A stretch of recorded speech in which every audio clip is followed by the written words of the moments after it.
अगर हम Microsoft access को ओपन करें और यहाँ पे हम कोई टेबल बनाएं, जिस तरह ये हमने एक टेबल कल बनाया था, अगर हम इस टेबल के डिज़ाइन व्यू में जाएं तो यहाँ पे हमें दो पोर्शन मिलते हैं। एक जो ऊपर वाला पोर्शन होता है, इस पोर्शन में तीन चीज़ें होती हैं, फील्ड नेम, डाटा टाइप और डिस्क्रिप्शन। और जो नीचे वाला हिस्सा है इसे हम कह रहे होते हैं फील्ड प्रॉपर्टीज, यहाँ पे आपको लिखी नज़र आ रही होगी। इस एरिया के अंदर जो भी चीज़ें हैं उनको हमने आज डिस्कस करना है। ये हमारे पास फील्ड प्रॉपर्टीज लिखा हुआ है, मैंने हाईलाइट भी कर दिया, आपको क्लियर नज़र आ रहा होगा। अब ये जो चीज़ें हैं इनको हमने डिस्कस करना है। इसमें से कुछ चीज़ें यहाँ पे आपको नज़र आ रही हैं, कुछ चीज़ें होती हैं जो डाटा टाइप के लिहाज से हमें शो होती हैं, हर प्रॉपर्टी के लिए वो नहीं होती, हर डाटा टाइप के लिए वो वेरी नहीं कर रही होती, कुछ के लिए होती है, कुछ के लिए वो सामने नज़र नहीं आ रही होती। तो हम इनको आज वन बाय वन डिस्कस करते हैं। नाम से आपको थोड़ी बहुत समझ आ गई होगी कि हमने यहाँ पे फील्ड हम कहते हैं कॉलम को, कॉलम की प्रॉपर्टीज को हमने देखना है।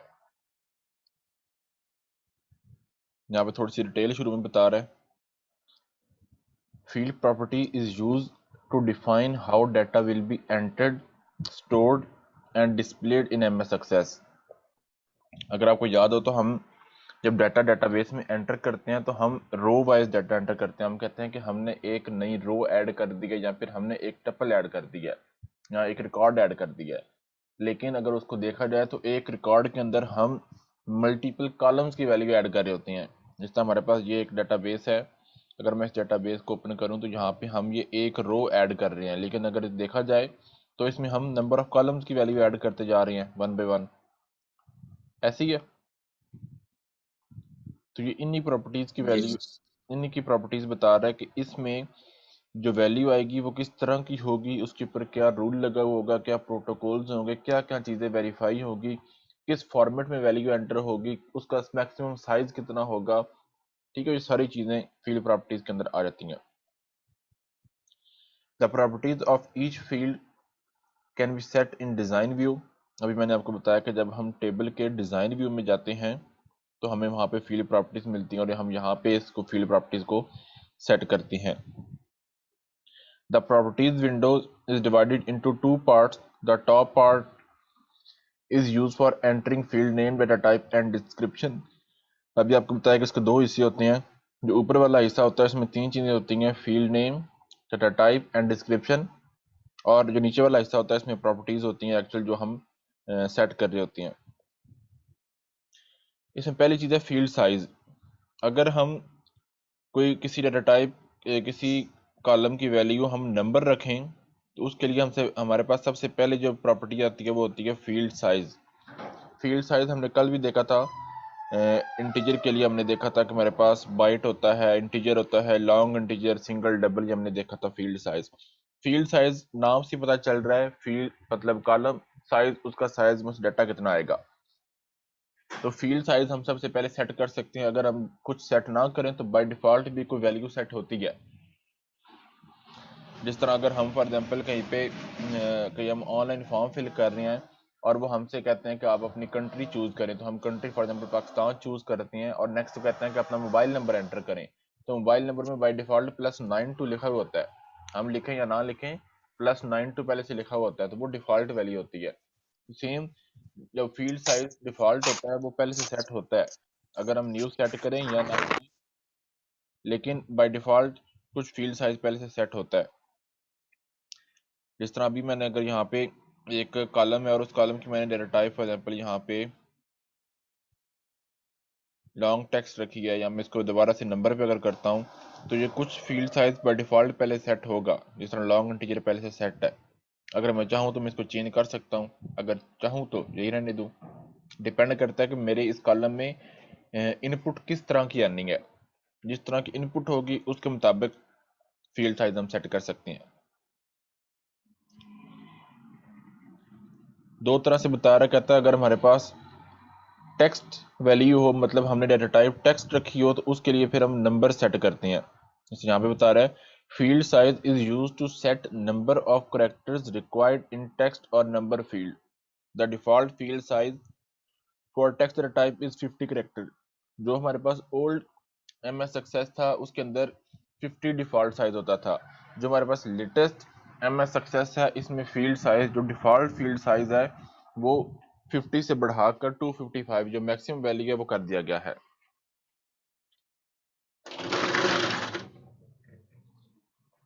दो तरह से बता रहा है, एक हमारे पास है टेक्स्ट डाटा के लिए। टेक्स्ट डाटा के लिए हम कोई नंबर लिखते हैं, मतलब 0 से लेकर 255 ये इसकी रेंज है। इस रेंज के बिटवीन हम कोई भी नंबर एंटर कर सकते हैं जितना हमारा डाटा होगा। फॉर एग्जांपल मुझे लग रहा है कि जो फॉर एग्जांपल मैंने कॉलम बनाया है नेम नाम का, और मुझे लग रहा है कि उसमें जो वैल्यूज होंगी वो मैक्सिमम 20 या 30 या 50 तक हो सकती हैं, तो मैं उसका साइज 50 रख दूंगा मैक्सिमम। मतलब एक बच्चे का नेम या फिर एक पर्सन का नेम मैक्सिमम कितना लेंथी हो सकता है, कितने कैरेक्टर्स पे हो सकती हैं। जिस तरह फॉर एग्जांपल अभी देख लें, एक नाम शेख हैदर अब्बास है, तो इसमें मैक्सिमम 15 कैरेक्टर्स बन रहे होंगे। या मेरा नाम अगर देख लें, ये भी काफी लेंथी नाम है, मोहम्मद शहबाज शरीफ, इसमें भी कोई 25 के करीब कैरेक्टर्स होंगे। मतलब एक नाम जितना लेंथी भी हो उसमें 30-35 तक के कैरेक्टर्स आ रहे होंगे, तो उसका फील्ड साइज हम 50 रख देंगे। लेकिन अगर वहीं पे हम एड्रेस सेव कर रहे हैं, तो एड्रेस आपको पता है कुछ लोगों का छोटा होता है, कुछ लोगों का लेंथी एड्रेस होता है। तो एड्रेस के लिए हम फील्ड साइज थोड़ा ज़्यादा रख देंगे, 100 रख देंगे या 200 या फिर 255 रख देंगे। मैक्सिमम जो उसकी लेंथ है वो 255 है। ये बात हो रही थी टेक्स्ट डाटा के लिए। अगर हमारे पास डाटा हो नंबर, डाटा टाइप हमने चूज की हो नंबर, तो नंबर के लिए फिर हम कोई फिगर नहीं देंगे, कोई हमारे पास कोई हम इंटीजर वैल्यू नहीं लिखेंगे, बल्कि हम डाटा टाइप चूज करेंगे बाइट। अगर हमारे पास कोई न्यूमेरिक वैल्यू छोटी है तो उसके लिए बाइट। इस तरह मार्क्स हैं, मार्क्स 0 से लेकर 100 के बिटवीन होने हैं। छोटा सा डाटा, छोटी सी डाटा टाइप उसके लिए अवेलेबल हो तो काफ़ी है, तो उसके लिए हम बाइट चूज कर लेंगे। सेम ऐसे हमारे पास कोई अगर लेंथी वैल्यू हो तो उसके लिए फिर हम नंबर इंटीजर या फिर लॉन्ग इंटीजर चूज कर लेंगे। जैसा मोबाइल नंबर है या फिर CNIC है, अगर उसको सेव करना है तो उसके लिए इंटीजर या फिर लॉन्ग इंटीजर हम चूज कर लेंगे डिपेंडिंग ऑन वैल्यू। तो दो तरह से हम फील्ड साइज सेट करते हैं। टेक्स्ट डाटा के लिए कोई नंबर लिखते हैं 10 20 50 100 इतना, या फिर अगर हमारे पास डाटा टाइप नंबर है, न्यूमेरिक है, तो उसके लिए फिर हम ये 5 डाटा टाइप्स अवेलेबल हैं, इनमें से कोई भी हम चूज कर लेंगे। अगर वैल्यू कम बननी है उस कॉलम में तो छोटी डाटा टाइप चूज कर लेंगे इन टर्म ऑफ मेमोरी। यहाँ पे साइज भी बताया गया मेमोरी का। और अगर हमारे पास डाटा टाइप लेंथी है, जो हमने वैल्यू स्टोर करनी है उस कॉलम में वो ज़्यादा बड़ी है, तो फिर हम कोई बड़ी डाटा टाइप चूज कर लेंगे। सिंगल या डबल चूज वहीं से करनी है। हमारे पास सबसे लास्ट पे फील्ड साइज का ऑप्शन आता है, ये लास्ट पे आपको नजर आ रहा है, पहला ऑप्शन ये है फील्ड साइज का। नेक्स्ट हमारे पास है फॉर्मेट। फॉर्मेट फील्ड साइज का मतलब क्या था कि मैक्सिमम कितनी वैल्यू आ सकती है। फॉर्मेट का मतलब क्या है कि उस इनपुट का तरीकेकार क्या होगा। अब सिंपल सी मैं एग्जांपल से आपको समझाता हूँ। जिस तरह हमारे पास डेट है, तो डेट को एंटर करने के मल्टीपल फॉर्मेट्स हैं। डेट को एंटर करने के हमारे पास मल्टीपल फॉर्मेट्स हैं। जिस तरह कुछ लोग डेट एंटर करते हैं जिसमें वो डेट पहले लिखते हैं, फिर मंथ, फिर ईयर, दो तीन मैं यहाँ पे लिखता हूँ, आपको समझ आ जाएगी। जिस तरह यहाँ पे कुछ लोग लिखते हैं, फॉर एग्जांपल आज की डेट लिखनी है तो 18/05/2021। कुछ लोग लिखते हैं 18/05/21। कुछ लोग लिखते हैं 18 मई 2021। तो ये डिफरेंट फॉर्मेट्स हैं डेट के। सेम ऐसे हमारे पास कुछ डाटा, कुछ कॉलम ऐसे होते हैं जिनमें हमने डाटा किसी स्पेसिफिक फॉर्मेट में एंटर करना होता है। वो फॉर्मेट हम चूज कर रहे होते हैं according to data type format वाले कॉलम के अंदर। अगर हम देखें MS सक्सेस के अंदर, तो वहाँ पे आपको फॉर्मेट वाला सेक्शन भी नजर आ जाएगा। यहाँ पे फॉर एग्जाम्पल मैंने नंबर चूज किया तो नीचे जहाँ पे ये फॉर्मेट आपको नजर आ रहा है कॉलम, ये सेकंड वाला जो कॉलम है फील्ड साइज के बिल्कुल नीचे, इसको आपने कैसे सिलेक्ट करना होता है। इसके लिए आपको राइट साइड जाना पड़ता है और यहाँ से आपको ये फॉर्मेट वाला कॉलम सेलेक्ट किया। इसको सिलेक्ट करने के बाद राइट साइड पे गए और यहाँ पे आपको ये ड्रॉप डाउन लिस्ट मिल जाती है। इस पर क्लिक करेंगे, आपके सामने उस डाटा टाइप जो आपने कॉलम अभी ऊपर फील्ड चूज की हुई है, जो उसके डाटा टाइप आपने रखी है, उस डाटा टाइप के लिहाज से जो जो फॉर्मेट MS सक्सेस प्रोवाइड कर रहा है, जो जो फॉर्मेट्स अवेलेबल हैं, वो आपके सामने शो कर देगा। यहाँ पे हमारे पास मल्टीपल फॉर्मेट्स आ गए। सेम अगर हमारे पास डाटा टाइप कोई और होती तो उसके लिए हमारे पास और तरह के फॉर्मेट्स आ जाने थे। जिस तरह ये लॉन्ग टेक्स्ट है, सीरियल नंबर के लिए मैंने लॉन्ग टेक्स्ट चूज़ किया। तो इसका फॉर्मेट अगर चूज़ करना पॉसिबल है, इसका फॉर्मेट टेक्स्ट का फॉर्मेट शायद ना ही हो, टेक्स्ट का फॉर्मेट नहीं होता। न्यूमेरिक वैल्यू हो गई, या फिर हमारे पास डेट एंड टाइम वाला जो था उसके लिए हो सकता है। यहाँ से मैं एक रखता हूँ डेट एंड टाइम, इसका फॉर्मेट होगा। ये फॉर्मेट पे क्लिक किया और यहाँ पे हमारे पास डेट के मल्टीपल फॉर्मेट्स आ गए, टाइम के मल्टीपल फॉर्मेट्स आ गए। तो फॉर्मेट हम यहाँ से चूज़ करते हैं। ऊपर से हमने वो कॉलम चूज़ करना है जिसका हमने फॉर्मेट सेट करना है, और यहाँ से आगे फॉर्मेट वाले कॉलम में हमको फॉर्मेट सेट कर देंगे। जिस तरह हमारे पास field size by default set होता है, सेम ऐसे ही हमारे पास फॉर्मेट भी बाय डिफ़ॉल्ट सेट होता है। अगर हम सेट ना भी करें तब भी बाय डिफ़ॉल्ट सेट होगा कोई ना कोई। अगर हमें वो चीज़ पसंद नहीं आ रही तो हम उसको चेंज भी कर सकते हैं। मतलब हमारे पास पहले फॉर्मेट मैं कहता हूँ कि ये वाला है, इसमें पहले डेट आ रही है, फिर डैश है, फिर आगे मंथ और फिर आगे ईयर है। फॉर एग्जाम्पल हमें ये फॉर्मेट पसंद नहीं आ रहा तो हम चेंज भी कर सकते हैं। हम फॉर एग्जाम्पल ये वाला चूज़ कर लें, इसमें पहले हमारे पास डे भी आ जाएगा, फिर मंथ आ जाएगा, फिर डेट और लास्ट पे ईयर। तो फॉर्मेट हम सब डाटा टाइप का नहीं फॉर्मेट होता, सिलेक्टिव का होता है। नंबर हो गया, डेट एंड टाइम हो गया। नेक्स्ट हमारे पास है डिफ़ॉल्ट वैल्यू। डिफ़ॉल्ट वैल्यू अभी थोड़ी देर पहले जिक्र हुआ है। डिफ़ॉल्ट वैल्यू का मतलब होता है कि जब हम टेबल बना रहे हैं एमएस एक्सेस के अंदर, और उस टेबल के अंदर हमने कोई वैल्यू एंटर करनी है, यूज़र को बोला है कोई वैल्यू एंटर करे। अब उसमें दो ऑप्शन है। पहला ऑप्शन क्या है कि हम उस कॉलम को बिल्कुल खाली रख दें और यूज़र को बोलें कि यहाँ पे अपनी मर्जी को वैल्यू एंटर करे।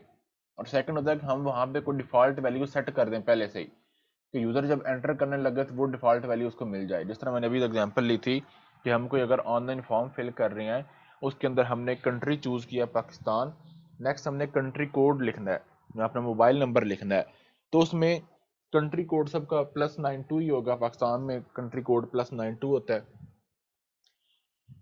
तो वो +92 यूज़र को बार बार ना एंटर करना पड़े, हम उसके लिए उसको डिफ़ॉल्ट वैल्यू में लिख देंगे। वो जब डिफ़ॉल्ट वैल्यू होगी वो सेट हो जाएगी और उसके बाद वो बार बार यूज़र को एंटर नहीं करना पड़ेगा। इस तरह यहाँ पे अगर मैं लिखूँ, मैं कहता हूँ कि हमारे पास है फ़ोन नंबर, और इसके टाइप में लिखता हूँ लार्ज नंबर, और इसकी डिफ़ॉल्ट वैल्यू यहाँ पे मौजूद है 0। मैं इसको रख देता हूँ 92। इसको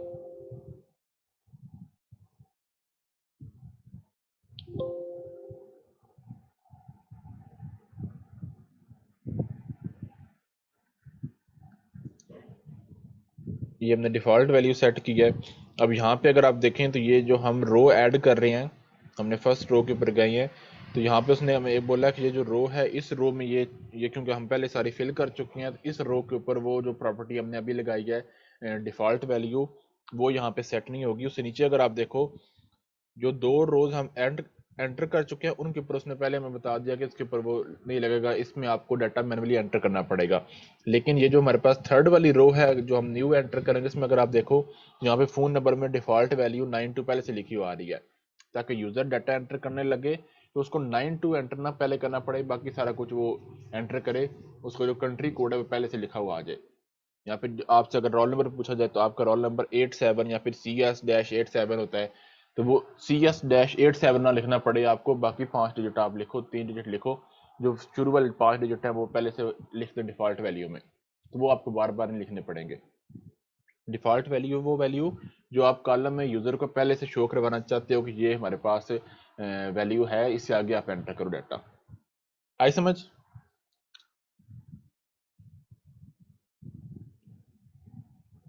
जी सर। नेक्स्ट हमारे पास है इंडेक्सेस। इंडेक्सेस हमने पढ़ा था कि हम किसी भी कॉलम के बैक साइड के ऊपर इंडेक्सेस लगा सकते हैं। मोस्टली हम इंडेक्स लगाते हैं किसी यूनिक वैल्यू के बेस पे, जिस तरह प्राइमरी की होती है।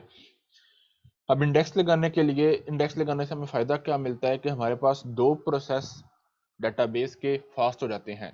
तो कौन से प्रोसेस हैं? इंसर्शन और अपडेशन, सॉरी सर्चिंग और सॉर्टिंग। सर्चिंग और सॉर्टिंग फास्ट हो जाती है। सर्चिंग और सॉर्टिंग। ये सर्चिंग और सॉर्टिंग फास्ट हो जाती है। और दो प्रोसेस हैं जो इससे स्लो हो जाते हैं, इंसर्शन और डिलीशन। फायदा हमें उससे मिल जाता है कि वैल्यू सर्च जल्दी हो जाती है उससे। इंडेक्स काम क्या करता है कि किसी भी कॉलम के बैक साइड के ऊपर हम इंडेक्स लगा देते हैं। इंडेक्स करता क्या है कि उस रो का डाटा मेमोरी में किस जगह पे सेव हो रहा है, वो मेमोरी का जो एड्रेस होता है वो अपने पास सेव कर लेता है। यूजर जब भी वैल्यू सर्च करेगा, अगर वो उस रो पे पहुंचा या फिर उस वैल्यू पे पहुंचा है तो उसके पास एड्रेस पहले से मौजूद होगा, तो वो डायरेक्ट रीडायरेक्ट कर देगा आपकी जो सर्चिंग है उसको उस मेमोरी के एड्रेस के ऊपर, ताकि आपको ज़्यादा ढूंढना ना पड़े। फॉर एग्जाम्पल मैं कहता हूँ कि हमारे पास जिस तरह गेट कीपर है या फिर हमारे पास कोई पर्सन है कॉलेज के एंट्रेंस के ऊपर बैठा हुआ है, जो आप पूछते हैं कि हाँ जी मैंने फलां रूम में जाना है या मैंने फलां क्लास में जाना है, और वो आपको गाइड कर दें कि हाँ जी फलां रूम उस जगह पे मौजूद है। फॉर एग्जाम्पल आपने रूम नंबर 10 में जाना तो बताते हैं हाँ जी रूम नंबर 10 बैक साइड पे गैलरी में मौजूद है। तो वो एक आपको रीडायरेक्ट कर रहा है ताकि आपको पूरा कॉलेज ना ढूंढना पड़े, आप डायरेक्ट उस रूम में चले जाएं। या फिर आपको किसी पर्सन से मिलना है, प्रिंसिपल से मिलना है, वाइस प्रिंसिपल से मिलना है या किसी पर्सन से मिलना है, तो वो आपको एक आप अननोन पर्सन, आपको नहीं पता कि वो कौन सा ऑफिस है, तो वो पर्सन आपको बताता है हाँ ये वाला ऑफिस है, ये वाइस प्रिंसिपल का, ये वाला ऑफिस ये प्रिंसिपल का है। वो पर्सन जो आपको रीडायरेक्ट कर रहा है ये इंडेक्सिंग का काम होता है, ताकि आपको पूरी मेमोरी में डाटा ना ढूंढना पड़े, आपको एग्जैक्ट वो उस डाटा की तरफ जिस जगह पे डाटा मौजूद है उसकी तरफ पॉइंट कर दे। कॉलेज में तो आप डेली आते हैं, अगर आपको किसी दिन बाई चांस हॉस्पिटल जाना पड़ जाए तो हॉस्पिटल में फॉर एग्जांपल आपने, मैं कहता हूँ कि आपने जाना है किसी आई स्पेशलिस्ट के पास, अब आप पूरा हॉस्पिटल ढूंढते फिरो कि आई स्पेशलिस्ट बैठता कहाँ पे है, मैंने उसको चेकअप करवाना है। अब हॉस्पिटल में तो 3-4 फ्लोर्स होते हैं। अब कोई पर्सन आपसे पूछा, आपने फॉर एग्जाम्पल गेट कीपर से पूछा है, गार्ड से पूछा आपने कि हमें बता दें कि आई स्पेशलिस्ट कहाँ पे बैठता है, वो कहते हैं कि हाँ जी सेकंड फ्लोर पे बैठता है। तो आप अब सेकंड फ्लोर को सर्च करोगे, बाकी को सर्च नहीं करोगे। वहां पे पहुंच के आप पॉसिबल है किसी और पर्सन से पूछ लो कि हाँ जी आई स्पेशलिस्ट कहाँ पे बैठता है, वो कहते हैं कि हाँ जी रूम नंबर 20 में बैठता है, तो आप डायरेक्ट रूम नंबर 20 में पहुंच जाओ, ये ना हो कि आप पूरा हॉस्पिटल ढूंढते फिरो। तो यही काम इंडेक्सेस भी कर रहे होते हैं, मेमोरी का एड्रेस अपने पास सेव कर लेते हैं। जब भी हम सर्चिंग कर रहे होते हैं या सॉर्टिंग हम कर रहे होते हैं तो वो डायरेक्ट मेमोरी के एड्रेस में से डाटा को उठाकर हमें सर्चिंग और सॉर्टिंग में हेल्प करते हैं, फास्ट हो जाती है सर्चिंग और सॉर्टिंग। और इंसर्शन और डिलीशन स्लो क्यों हो जाती है, क्योंकि हमें साथ साथ इंडेक्सेस को मेंटेन करना पड़ता है। जब भी एक नई वैल्यू ऐड करते हैं तो हमें एक एक्स्ट्रा कॉलम को मेंटेन करना पड़ता है जो हमें फ्रंट पे नजर नहीं आ रहा होता लेकिन बैक साइड पे मौजूद होता है। सेम डिलीशन में भी यही होता है कि हमें एक मेमोरी के इंडेक्स को फ्री करके वहां पे रिलीज करना करना पड़ता है, इसमें टाइम लग जाता है। नेक्स्ट हमारे पास है field validation rule and validation text. Field validation rule में क्या होता है कि अगर हम किसी कॉलम पे कोई रूल लगाएं कि इस कॉलम में इस तरह की वैल्यू आनी है, वो हम फील्ड वैलिडेशन रूल के अंदर वो प्रोटोकॉल इंप्लीमेंट करते हैं। और अगर यूजर उस प्रोटोकॉल या उस रूल से हटकर वैल्यू एंटर करे तो उसके सामने क्या एरर मैसेज शो करना है वो हम लिखते हैं वैलिडेशन टेक्स्ट के अंदर। फॉर एग्जाम्पल एक हमने कॉलम बनाया है मार्क्स नेम का, हम कहते हैं कि उसके अंदर जो वैल्यू होगी वो मस्ट बी ग्रेटर देन 0 हो और लेस देन 100 हो, इसके बिटवीन हो, मतलब 0 या 0 से ग्रेटर हो, 100 या 100 से लेस हो, इसके बिटवीन हो जो मार्क्स की वैल्यू है। अगर यूजर इसके बिटवीन वैल्यू एंटर करे तो वो ठीक है एक्सेप्ट कर ले, अगर इससे हटकर एंटर करे तो उसके सामने एक एरर मैसेज शो कर दे कि प्लीज एंटर मार्क्स अगेन या फिर रॉन्ग इनपुट या फिर कोई भी इस तरह का मैसेज हो सकता है। या फिर जिस तरह हमने एज की एग्जांपल ली थी, अगर किसी पर्सन की एज माइनस में नहीं हो सकती तो हम रूल क्या लगा दें कि जो एज की वैल्यू हो वो मस्ट बी ग्रेटर देन 0 हो। तो 0 से ग्रेटर होगी तो हमारे पास वो जो वैल्यू होगी हमेशा वो एक पॉजिटिव वैल्यू आएगी जो एज की एक्चुअल वैल्यू होती है। ठीक है, तो इस तरह करके हम रूल लगा सकते हैं फील्ड वैलिडेशन रूल के अंदर।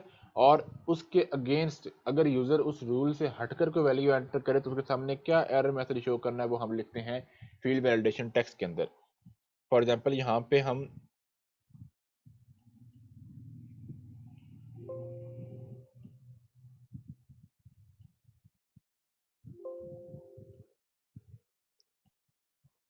मैं यहाँ पे एक एज नाम का कॉलम बनाता हूँ और इसकी डाटा टाइप हमारे पास होगी नंबर, और इसके अंदर फील्ड वैलिडेशन रूल किस तरह लगेगा, ये वैलिडेशन रूल है, इस पर क्लिक करेंगे और ये राइट साइड के ऊपर 3 डॉट्स मिल जाते हैं हमें। और इसके अंदर हम ये हमारे पास बिल्ट इन चीज़ें मौजूद हैं, हम इन्हीं को चेक कर लेते हैं, एक्सप्लोर कर लेते हैं। और इसके अंदर ऑपरेटर ऑपरेटर हमने लगाना है ग्रेटर देन वाला, ये ग्रेटर देन इक्वल टू 0, जो हमारे पास एज की वैल्यू हो वो ग्रेटर देन इक्वल टू 0 हो। अगर आपको पता है कि मेरे पास मेरे ये मतलब जो रूल लगना है वो इस तरह का होगा, तो आप डायरेक्ट यहाँ पे वो रूल लिख सकते हो। अगर आपको नहीं पता कैसे लगना है तो आप यहाँ से सिलेक्शन भी कर सकते हो। फंक्शन पहले सेलेक्ट कर लो, फिर आप आगे से वो स्पेसिफिक जो एक्सप्रेशन है, जो स्पेसिफिक ऑपरेटर है, उसको चूज कर सकते हैं। अब हमने लगा दिया field validation rule greater than equal to 0। Text इसमें क्या लिखना है? फॉर एग्जाम्पल हम कहते हैं रॉन्ग एज, या फिर प्लीज एंटर अगेन। चलिए समझने के लिए हम ये रख लेते हैं। इनपुट हमने किया यहाँ पे। अब सीरियल नंबर में फिर कोई वैल्यू एंटर कर देता हूँ।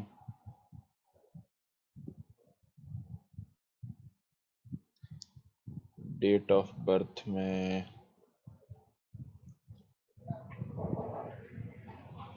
यहाँ पे एज में फॉर एग्जाम्पल एंटर करता हूँ -10।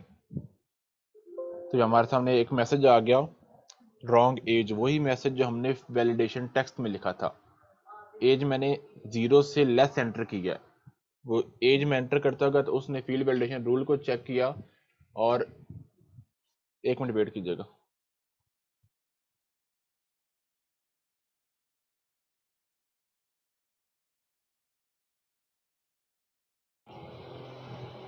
हमने एज वाली वैल्यू नेगेटिव एंटर की है आपको समझाने के लिए। नेगेटिव एंटर करते गए हैं तो उसने क्या किया, हमारे सामने वो फील्ड वैलिडेशन टेक्स्ट जो हमने लिखा था वो हमारे सामने मैसेज आ गया। हम यहाँ पे जो भी टेक्स्ट में लिखेंगे वो हमारे सामने इस तरह एरर मैसेज में शो हो जाएगा। ये आपको पता है, ये सिंबल वार्निंग का था, वो वार्निंग सिंबल भी सामने शो हो रहा है। यहीं पे अगर मैं माइनस को हटाकर पॉजिटिव एज एंटर करूँ तो उसने एक्सेप्ट कर लिया, उसने कोई एरर मैसेज शो नहीं किया। आई समझ? जी टेबल के डिजाइन व्यू में जाते हैं। जिस कॉलम के ऊपर आपने, या हर कॉलम पे वैल्यू नहीं लग रही होती, वैलिडेशन टेक्स्ट, वैलिडेशन रूल हर डाटा टाइप पे नहीं लग रही होती। जिन पे लग रही होती है उन पे आप कैसे करते हो? यहाँ पे प्रॉपर्टीज में देखो तो हमें दोनों चीजें मिल जाती हैं। यहाँ पे ये वैलिडेशन रूल और ये वैलिडेशन टेक्स्ट। इसमें क्या होता है कि आप जब एक दो दफा रूल लगाते हो तो आपको समझ लग जाती है कि हमने रूल किस तरह लगाना है। अब इस चीज़ का आइडिया था मुझे कि मैंने ग्रेटर देन इक्वल टू 0 लिखा तो रूल लग जाना है, लेकिन आपको समझाया कि कैसे आप लगा सकते हो। आप इन 3 डॉट्स पे क्लिक करेंगे, जब आप इस मेन्यू पे क्लिक करोगे तो लास्ट पे ये 3 डॉट्स बन जाते हैं। इन पे क्लिक करके आप यहाँ से चूज़ कर सकते हो कि अगर आपको नहीं पता तो आप देखो कि हाँ नहीं मैंने कोई ऑपरेशन लगाना है, मैंने कोई फंक्शन लगाना है, किस तरह की वैल्यू लगानी है, आप यहाँ से चूज़ कर सकते हैं। और यही इसका तरीकाकार भी होगा। आपने उधर जब लिखने वक्त यहाँ पे अगर आप देखें तो यही उसने मेथड भी लिखा होगा यहाँ पे फील्ड वैलिडेशन रूल में। वो बता रहा है कि आपको स्पेसिफिक वैल्यू एंटर करते हो, कैसे करते हो। आपके द एक्सप्रेशन बिल्डर, वो 3 डॉट जो उसको उसको हम कहते हैं एक्सप्रेशन बिल्डर, उस पर क्लिक करके आप वैलिडेशन रूल वाले बॉक्स में रूल लिखते हो और उसके बाद आप सेव कर देते हो। अगर आपने कोई टेक्स्ट डिस्प्ले करवाना हो उस रूल के अगेंस्ट तो आप वैलिडेशन टेक्स्ट में लिखते हैं। 7वां पॉइंट है इनपुट मास्क। इनपुट मास्क का मतलब है कि अगर आपने जो वैल्यू एंटर करवा रहे हो वो जिस तरह हमने ऊपर फॉर्मेट सेट किया था, हमने ऊपर टॉप पे फॉर्मेट सेट किया था, डेट का फॉर्मेट था, टाइम था। अगर हम अपनी तरफ से कोई फॉर्मेट इन्वेंट करना चाह रहे हो तो वो हम इनपुट मास्क में लिखते हैं। जिस तरह मोबाइल नंबर होता है, जिस तरह CNIC होता है। अब मोबाइल नंबर है तो मोबाइल नंबर होता है हमारे पास, पहले 4 डिजिट का मोबाइल नंबर होता है, सिम कोड होता है, और फिर आगे 60 डिजिट का मोबाइल नंबर होता है। यहाँ पर अगर CNIC की बात करें तो पहले हमारे पास 5 डिजिट होते हैं, जिसके अंदर हमारे पास पता चल जाता है कि ये किस सूबे से है, किस शहर से है, क्या इसकी तहसील है, वो सारा यहाँ से पता चल जाता है। फिर आगे हमारे पास होता है 60 डिजिट का पर्सन का मोबाइल नंबर, उसका पर्सनल CNIC नंबर, और लास्ट फिर एक डिजिट होता है जो इंडिकेट कर रहा होता है कि ये पर्सन मेल है या फीमेल है। अगर तो ऑड हो तो उसका मतलब क्या है कि वो पर्सन मेल है, और अगर इवन हो तो उसका मतलब क्या है कि वो फीमेल है। ये लास्ट पे जो नंबर है, अगर ये ऑड हो मतलब कि 1 3 5 इस तरह करके हो तो मतलब वो पर्सन जिसका ये कार्ड है, जिसका ये CNIC नंबर है, वो मेल है। और अगर ये इवन हो तो इसका मतलब क्या है कि वो पर्सन जिसका ये CNIC नंबर है वो फीमेल है। ठीक है, तो इस तरह हमें ये पता चल जाता है। तो ये एक स्पेसिफिक फॉर्मेट है। इसी तरह हमारे पास जो लोकल जो नंबर होते हैं घर में, जो PTCL कर लगा होता है, उसका एक अलग फॉर्मेट है। उसका पहले 5 डिजिट का होता है, 4 डिजिट का होता है सिम कोड, और आगे फिर 6 डिजिट का मोबाइल नंबर होता है, जो स्पेसिफिक नंबर होता है उस सेट का। तो ये फॉर्मेट्स हैं, ये हम सेट कर देते हैं इनपुट मास्क के अंदर। इनपुट मास्क में जैसा यहाँ पे आपको नजर आ रहा है, ऊपर एक मोबाइल नंबर उसने लिखा हुआ है स्पेसिफिक। अगर आपने किसी ब्रैकेट में लिखना है तो ब्रैकेट भी लगा सकते हैं आप। अगर कोई आप स्पेसिफिक सीक्वेंस रखना चाहते हैं उस सीक्वेंस में लगा सकते हैं। ये भी वैसे ही सेम हमारे पास तरीकाकार होता है। हम यहाँ से फ़ोन नंबर वाला सेक्शन है, ये जो इनपुट मास्क होता है उसके लिए आपको चाहिए कि आप टेक्स्ट डेटा टाइप चूज करें, क्योंकि वो नंबर के ऊपर नहीं लग रहा होता। सेम ये इनपुट मास्क वाली फील्ड पे क्लिक किया, 3 डॉट्स पे क्लिक किया, कहता है टेबल पहले सेव कर लें, सेव कर लिया। अब यहाँ पे हमारे पास मल्टीपल फॉर्मेट्स अवेलेबल हैं। अगर आपको यहाँ से पसंद आ गया तो ठीक, अगर नहीं तो आप इसको खुद से विनियोग कर सकते हैं। यहाँ पे ये एडिट लिस्ट का ऑप्शन है, आप यहाँ से नई लिस्ट बना सकती हैं। अभी क्योंकि हम फ़ोन नंबर पे काम कर रहे हैं तो यहाँ पे हमने फ़ोन नंबर वाला सेक्शन चूज़ कर लिया। कहता है कि यही फॉर्मेट रखना है या चेंज करना है। अगर आपने यही रखना है तो यही रहने दें, अगर आपने चेंज करना है तो चेंज भी कर सकती हैं। इस तरह हमारे पास होता है कि मोबाइल नंबर जब 4 डिजिट का होता है,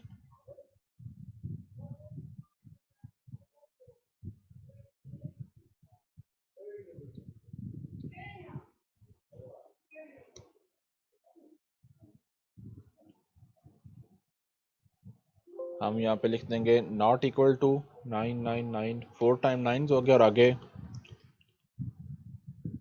7 डिजिट का मोबाइल नंबर। अब नॉट इक्वल का क्या मतलब है कि अगर इस फॉर्मेट के मुताबिक वैल्यू ना हुई तो एरर शो करना है। यूजर को वहां पे मैसेज डिस्प्ले नहीं होगा, बस वार्निंग आ रही होगी। अब यहाँ पे दो ऑप्शन है, कहता है डैश लगानी है या नहीं लगानी, तो हम डैश लगा लेते हैं और फिनिश किया। अब इस पे ये इनपुट मास्क लग गया फ़ोन नंबर पे, इसको सेव करते हैं। अब ये हमारे पास फॉर्मेट आ गया। अब इस फॉर्मेट के मुताबिक हमने जब वैल्यू एंटर करनी है, फॉर एग्जाम्पल मैं कहता हूँ ये मैंने वैल्यू एंटर किया, अगर यही एंटर किया तो एक्सेप्ट कर लेगा। अगर मैंने इससे हटकर कोई वैल्यू एंटर करूंगा, मतलब मैं यहाँ पे कोई एक दो वैल्यूज एंटर नहीं कर रहा, तो अगर मैं नेक्स्ट पे जाने की ट्राई करूंगा तो मेरे सामने एरर मैसेज शो हो रहा होगा कि ये जो आपने वैल्यू यहाँ पे एंटर करनी है ये इस इनपुट मास्क के मुताबिक एंटर करनी है, आप इस इनपुट मास्क के मुताबिक वैल्यूज एंटर नहीं कर रहे। ठीक है, तो इस तरह हम लगा सकते हैं। ये कुछ स्पेसिफिक वैल्यूज पे लग सकता है, ये भी सब पे नहीं लग रहा होता।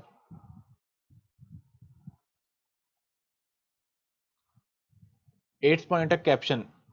कैप्शन का मतलब क्या है कि हमारे पास टेबल में वैल्यूज हैं, ये टॉप पे हमारे पास जो आ रहे हैं ना, आईडी आ रही है, सीरियल नंबर आ रहा है। तो अगर हम किसी की कैप्शन, किसी का ये हेडिंग चेंज करना चाहते हैं तो हम कर सकते हैं। मतलब जैसा यहाँ पे लिखा हुआ है SRNO, मैं चाहता हूँ कि इसका नाम SRNO ना हो, बल्कि इसका नाम यहाँ पे कुछ और शो हो, लेकिन जो इस कॉलम का नाम हो वो SRNO ही रहे। मतलब अगर मैंने क्यूरीज लगानी है तो क्यूरीज में मैं SRNO यूज़ करूँ, क्योंकि ये शॉर्ट होगा तो क्यूरी लिखना आसान हो जाएगा।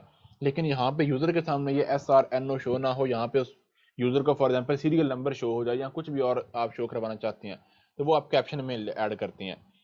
ये SRNO पे उसको सिलेक्ट किया, और यहाँ पे ये सेकंड ऑप्शन हमें मिल गया कैप्शन का, और मैं यहाँ पे इसका नाम लिख देता हूँ सीरियल नंबर। अब ये जो मैंने कैप्शन लिखी गया है, जब मैं अब की बार अगर मैं इसको लेके जाऊंगा डाटा शीट व्यू में, तो अब की बार मुझे कॉलम का नाम SRNO शो नहीं होगा, बल्कि सीरियल नंबर शो होगा। एक्चुअल में इसका नाम SRNO ही रहेगा। अगर मैंने कोई क्यूरी लगानी है तो उसमें मैं SRNO ही यूज़ करूँगा, लेकिन यूज़र को डिस्प्ले करवाने के लिए इसका नाम सीरियल नंबर शो होगा। यहाँ पे अगर आप टॉप पे देखें तो इसका नाम चेंज होके सीरियल नंबर हो गया है। पहले SRNO था, अब नाम चेंज होके सीरियल नंबर हो गया। तो कैप्शन में आप वो चीज़ ऐड करते हो जो आपने यहाँ पे कॉलम का नाम शो करवाना है यूज़र को। हम शॉर्ट नेम रखते हैं कॉलम का ताकि हमें क्वेरी लिखना आसान हो, और अगर हम चाहते हैं कि यूज़र को कोई और नाम डिस्प्ले करवाएं और टेबल में हम उनका नाम कुछ और रखें, तो वो आप कर सकते हैं कि टेबल के कॉलम का नाम और होगा और जो यूज़र को डिस्प्ले होगा वो और होगा। इससे फ़ायदा हमें क्या मिलता है कि यूज़र कन्फ्यूज़ नहीं होता कि मैंने यहाँ पे क्या एंटर करना है। अब हमने डिस्क्रिप्शन में लिखा था, यहाँ पे टेबल के डिस्क्रिप्शन में अगर आप जाएं तो यहाँ पे लिखा हुआ है SRNO मेन सीरियल नंबर, लेकिन ये चीज़ हम यहाँ पे टेबल में यूज़र को कैसे डिस्प्ले करवाएं, तो उसके लिए हमने क्या कर दिया कि हमने कैप्शन में लिख दिया सीरियल नंबर, ताकि यूजर कंफ्यूज ना हो, यूजर को समझ लग जाए कि मैंने इस कॉलम के अंदर मैंने सीरियल नंबर ऐड करना है। आई समझ? जी। और लास्ट वाला हमारे पास है फील्ड प्रॉपर्टी है रिक्वायर्ड। रिक्वायर्ड का मतलब नाम से पता चल रहा है कि अगर हम चाहते हैं कि हम किसी कॉलम की वैल्यू यूजर से लाजमी एंटर करवाएं ही करवाएं, तो उसको हम रिक्वायर्ड सेट कर देंगे। रिक्वायर्ड में हमारे पास दो ऑप्शन होते हैं, यस और नो। तो हम यस अगर चूज कर देंगे तो उसका मतलब क्या है कि वो कॉलम रिक्वायर्ड हो जाएगा।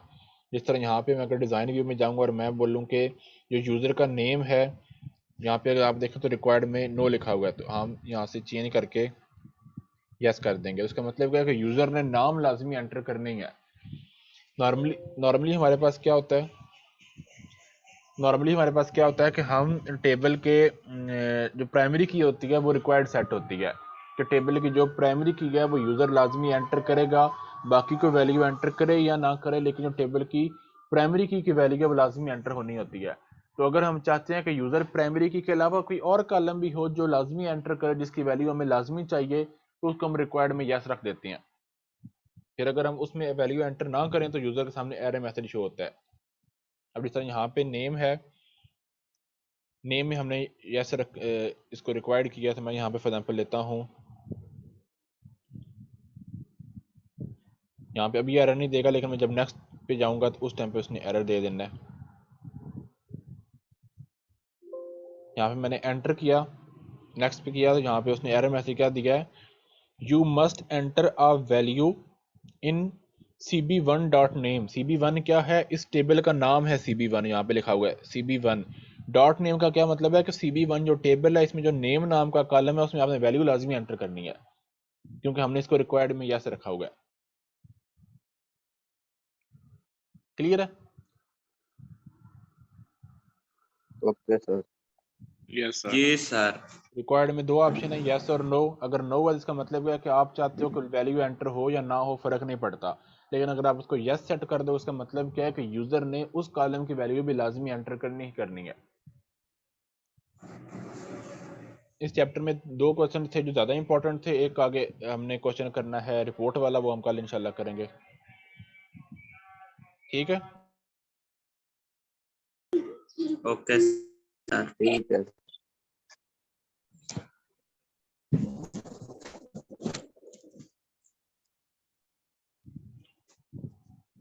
ठीक है, दुआ में याद रखिएगा। जी सर। अल्लाह हाफिज।